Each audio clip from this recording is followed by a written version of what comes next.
चाहिँ हजुरहरूले प्रश्न गर्नुहोस्, पुलिस फोर्सले एन्सर दियोस् के कारणले कसरी कुन पक्राउ पूर्जी नेकपा एमालेको पार्टी कार्यालयको त्यसको प्रतिलिपि पठाइयोस् त्यो पक्राउ पूर्जीको, त्यसपछि मात्र मान्य हुनेछ।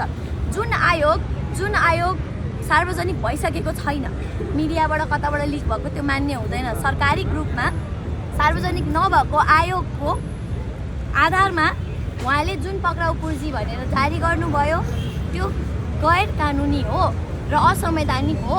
कोही मान्छे पनि कानुनभन्दा माथि छैन, यो कुराको पनि छानबिन गरियोस्। भनेको 2/3 दम्म देखाएको भन्ने कुरा गर्नुभयो। यस्तो हाम्रो 2/3 सरकारसँग चाहिँ आलोचना छैन। हेर्नुहोस्, सरकार जनमत हो, जनादेश हो, हामीले पालना गरेका छौँ, कसलाई के मान्नुपर्छ हामीले गरेका छौँ।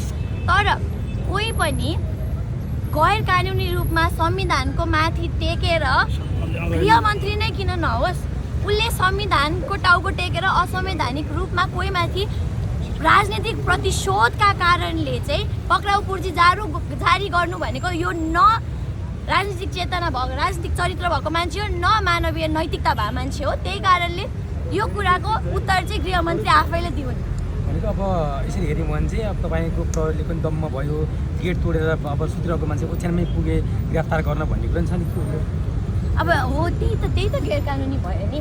शनिबारको दिन पक्राउ पूर्जी कसरी जारी भयो, कसरी शनिबारको बिहान पक्राउ पूर्जी कसरी जारी भयो, शुक्रबार जारी भएको भए शुक्रबार किन गइएन?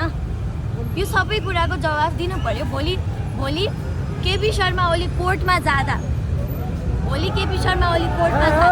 गृहमन्त्री